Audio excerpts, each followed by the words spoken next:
Hello everyone, good morning. Welcome back to my channel and this is Lani again. And welcome sa mga baguhay pa dito sa aking channel, sa mga kababago lang dito.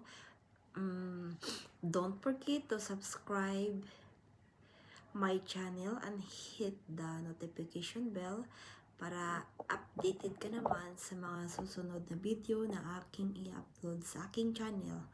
So, anyway, sa video ito, is-share ko sa inyo kung saan ako nag-apply, anong agency ang ina-applyan ko nung papunta pa ako dito sa Japan. So anyway, yung agency ko nang una is the Rock Dice Agency, which is for me very good agency. Bakit po very good siya? Kasi hindi naman ako nagre-recommend. Kasi po yung Rock Dice Agency po ay talaga siya. Hindi ka na kailangang mag-ban ng pera. Compare po sa ibang agency na hindi pa sure na makapunta ka dito sa bansang Japan, mag-ban ka na ng pera. Hindi pa sure, wala ka pang employer. Magbigay ka na sa agency ng pera. So kung wala kang pera, hindi ka talaga maka-apply. So anyway, this agency, the agency that I applied last time, where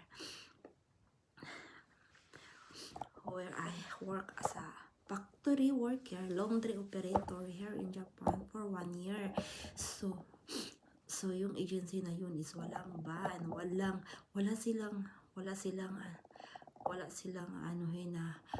ano ba talaga yun? Nakalimutan ko yun sa Cebuano. So, nung una na-waste talaga yung money ko sa una ko talagang agency kasi sabi nila endorsement. Ano ba yun? Yan talaga, endorsement. So, yung ibang agency talaga sa Cebu is nag-ask talaga sila ng endorsement letter. So, yung endorsement letter, ano ba yung endorsement letter? So yung mga employer sa Japan, may iba dyan ang iba dyan is may endorsement letter ka talaga sa company na endorsement letter ay pag na doon ka talaga nagwo-work. So may mga agency talaga dyan na connected to the company where you can ask the endorsement letter. For example, in my case last time, hindi talaga ako may plano talaga ako mag-apply ng factory worker. Kaso ang hiring nila is yung ng laundry. So sinabihan ako sa different agency na magkuha ka ng endorsement letter. Magbayad ka lang ng 5,000 up. See? 5,000 up. So, kung wala ka talagang 5,000, wala kang endorsement, hindi ka talaga makapagpa-line up doon sa agency. Wala kang chance. So, ayun. So at that time, naghanap talaga ako ng agency na walang endorsement letter. So, ayun. May ako na agency. So, share ko lang sa inyo kung gusto kayong pumunta doon. Doon ako galing sa agency na yun, sa Rock Dice. So, ayun. Hindi sila kailangan ng endorsement yung agency na yun. Kung lang talaga siya. Kung kumpleto yung requirements nyo, walang problema. Tine-check nila yung requirements nyo. Po siya, line up ka talaga. Ma-appeal ka talaga sa kanilang interview. So, wala ka ng endorsement. Kasi yung endorsement nila, pag sure na talaga na may employer ka, sure naman na makapasar ka at nagsa-start ka na ng schooling. So, before you go here in Japan, before your flight, yun talaga yung kinuha nila, maghanda ka talaga ng pera for the endorsement. So, hindi talaga malaki yung pera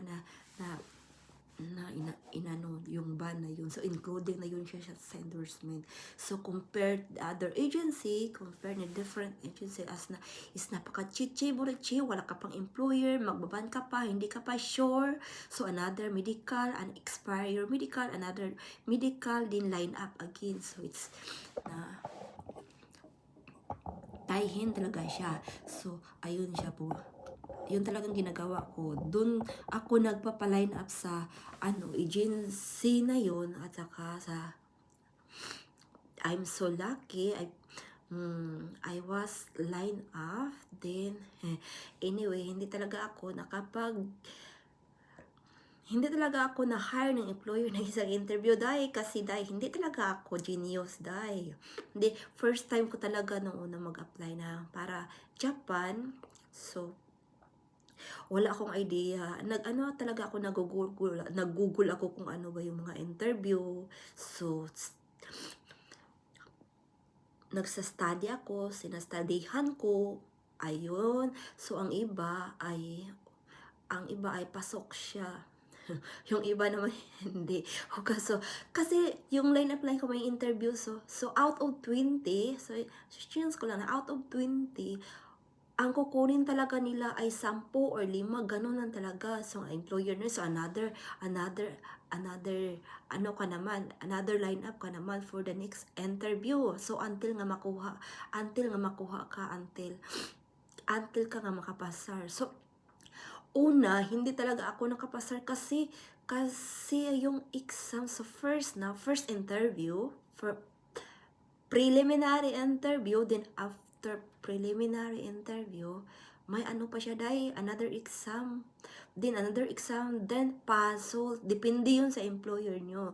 So sa akin lang puzzle siya, kasi hindi talaga ako marunong puzzle in 5 minutes.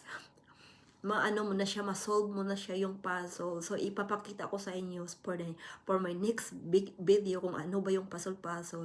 Okay, puzzle talaga siya. So para naman may idea naman kayo. Okay, so at that time, so siguro nakapang 5 interview ako until ako nakapasa.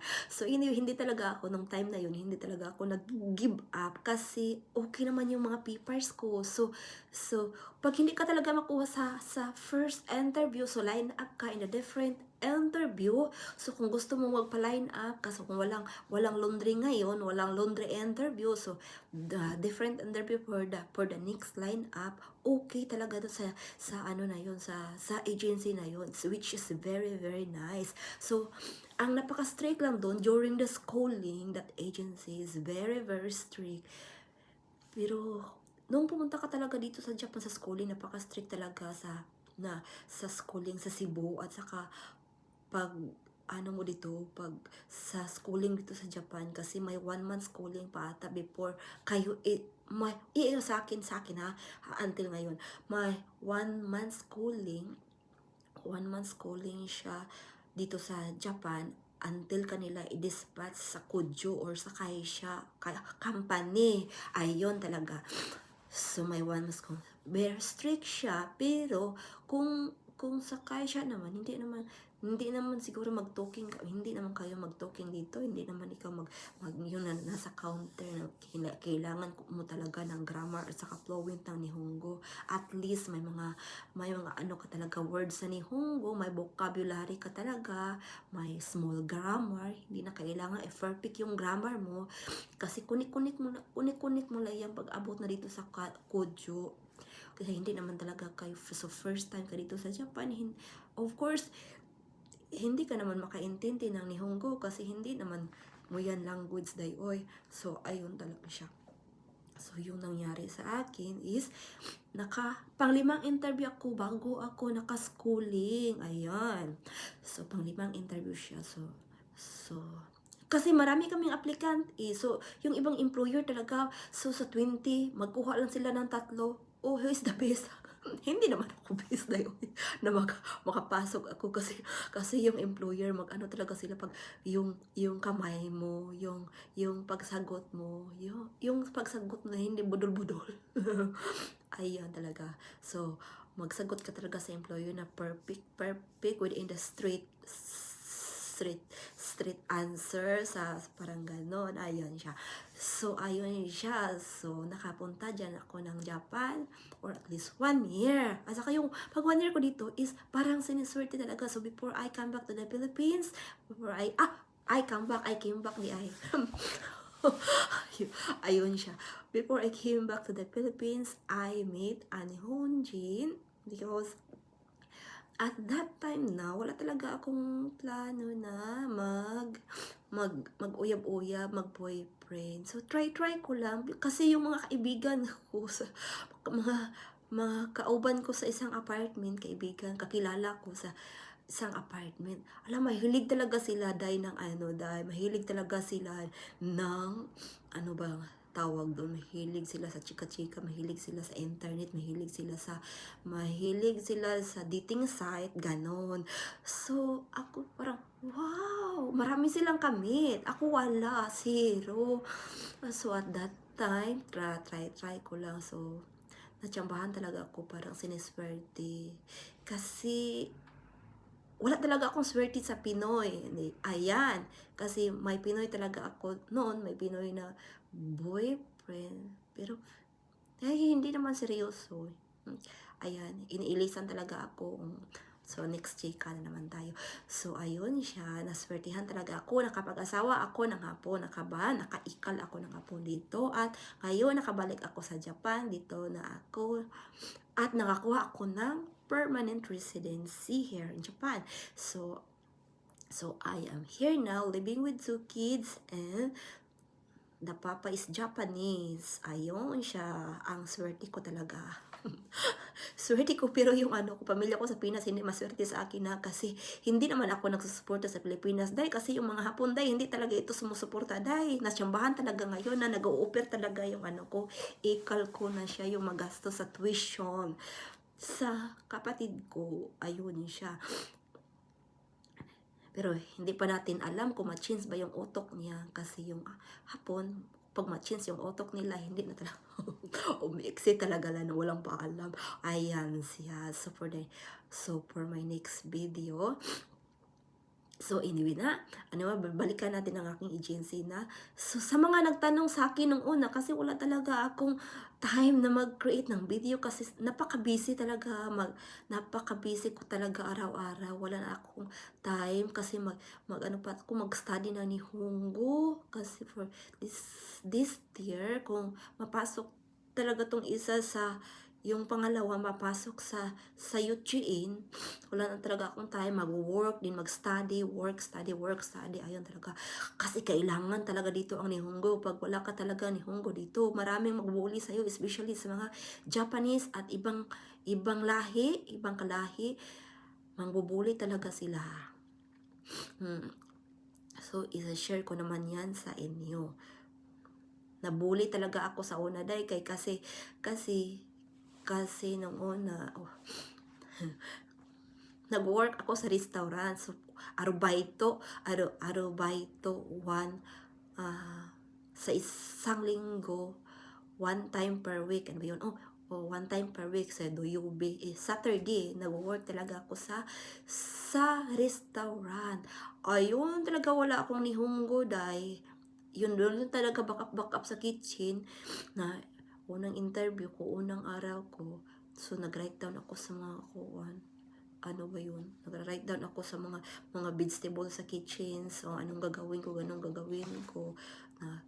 may isa talaga yung supervisor talaga yun, is napaka-mahumang bully, dahil. Grabe, dahil. Kung wala ka talaga, hala, mura ka talaga, gaputak-putak talaga ng bakba talaga, dahil.